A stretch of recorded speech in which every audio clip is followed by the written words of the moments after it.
Hi, and welcome to another Mindwerx Digital Top Upgrade. Today we're going to look at the practical application of Tony Buzan's radiant thinking techniques. In particular, we're going to focus on Edward de Bono's 6 Thinking Hats. Now, have you ever read a book and completely forgotten what the book was about 2 weeks later? Or have you been on a training course and felt like you needed a roadmap to help keep the key points top of mind? Well, there is a solution. There are some basic tools and techniques such as mind maps and the power browse that you can use to help you read and remember vast amounts of information quickly and efficiently.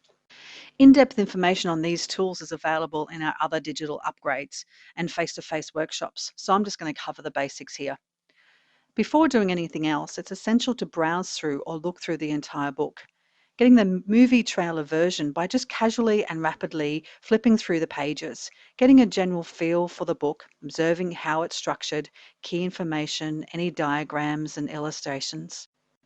Then go through the book again, a bit slower this time, highlighting any keywords, topics, diagrams that appeal to you at the moment. Highlighting text as you read helps you get engaged with the author and allows the key information to jump out at you when you're reviewing the book later on. It also helps you get the key words for your mind map. But what is a mind map? Well, a mind map is a graphic, networked method of storing, organizing, and prioritizing information, just using keywords and images. It's a bit like the inside cover of the street directory, where you see the big map, the overview, and you know where to go to for more information. A mind map is like the Swiss Army knife for your brain, helping you remember vast amounts of information and for note-taking or note-making. But before starting a mind map, you need to determine your purpose. Why are you doing it? What will it be used for? Today, I want to create a quick mind map to summarize what each of the 6 thinking hats represent. Once you've set your focus and have a feel for the book, having done your power browse, you can then use the table of contents to actually help you structure the mind map and determine your basic ordering ideas. This is a pretty simple task today because we're looking at the 6 thinking hats. So I've got my basic chapter headings or basic ordering ideas. Then you look at the subheadings and other elements, things that maybe you've highlighted in the book to help fill in the details. Today I'm going to be using iMindMap. For more information and to download a free trial, go to imindmap.com.au. The link will appear at the end of this session. I've used the front cover of the book as my central image. You can easily use a picture of a hat or a number 6. A rule of thumb is that you start a mind map at 1 o'clock and work clockwise. The first hat is the white hat. Think of a white piece of paper with facts, data, figures. It may be information that's already available and information that is needed or missing. The white hat is neutral thinking, and emotions are not allowed here. That's what the red hat is for. With the red hat, you think of red, fire, emotions, flush of the cheek, passion. This is where feelings are explored. Intuition, gut feelings, and hunches about the topic. How are you feeling about the situation? You don't have to explain or give logical reasons for your red hat feeling. It's okay to say this doesn't feel right. The next hat is the black hat. Black, think of dark, gloomy, negative. What is not working well? Where do we need to be more cautious? Where are the weaknesses, the risks, or the faults in this area? Where do we need to be careful? Or what are the difficulties? Now, logic must be used under the black, and be careful that you don't overuse it. Most of us are good at black hat thinking. The opposite of black hat is yellow hat. When you think of yellow, you think of sunny, happy, the positives. What's working well? Under the yellow hat, we are constructive in our thinking, being quite deliberate in searching for the positives.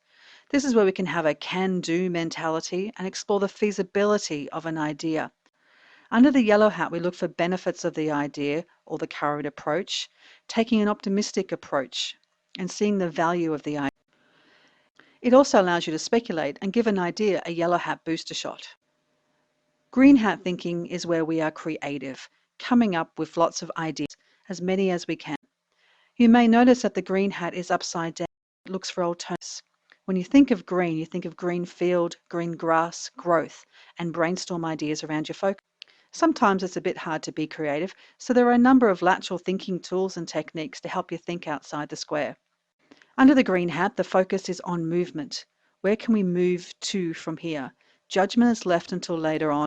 We just want as many ideas as we can now under the green hat. The last hat is the blue hat. Think of blue sky overarching our thinking. It helps us manage our thinking and think about our thinking. It sets the sequence and balances out the use of the other hats, depending on our focus. The blue hat defines and helps us maintain our focus and asks for conclusions and summarizes the thinking. It can also ask for the use of a new or different hat when needed. The blue hat also controls the process and monitors the thinking during the session. So there we have it, a quick roadmap on the 6 thinking hats that I have for future reference. This will be really helpful when running a meeting and setting the agenda. It took me just on an hour to create this mind map, and here it is all clean. If you'd like a copy, then let us know. There are A4 and A3 poster sizes available, as well as in a PDF. As you can see, using software is a great way of building a mind map, making any changes or adding new information. It also has a library of images, which is helpful if you're graphically challenged like me. There are other times when a hand-drawn mind map is preferred, particularly when you're taking notes in a meeting or a workshop. Here's a colleague's minds. You can see that we have the same basic ordering ideas with some slight differences in the sub-branches. Each mind map is as individual and unique as you are, and depending on their purpose, may only be used by yourself or can be shared with other people to use, just like the one I've created today. A mind map uses keywords, images, connections, and association in a way that allows the brain to remember vast amounts of information or to help us do the thinking before the detailed writing. I just want to end this digital neck-top upgrade by pointing you to some additional resources. Click on the link to download a free trial of iMindMap and find out more about mind mapping software. For information on mind mapping and other Buzan learning techniques, go to our website, buzan.com.au. At the bottom of the homepage, you can click on the video link to see Tony Buzan talk about mind maps. It's a great little video and I highly recommend it. To find out more information about Edward de Bono, the 6 thinking hats, and other tools and techniques that will inspire your creativity and innovation, click on the link to go to mindwerx.com.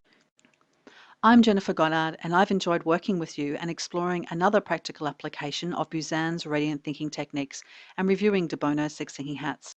Feel free to contact us if you want copies of any of the documents and more information on our programs such as mind mapping, managing information overload, memory, lateral thinking, and of course 6 thinking hats.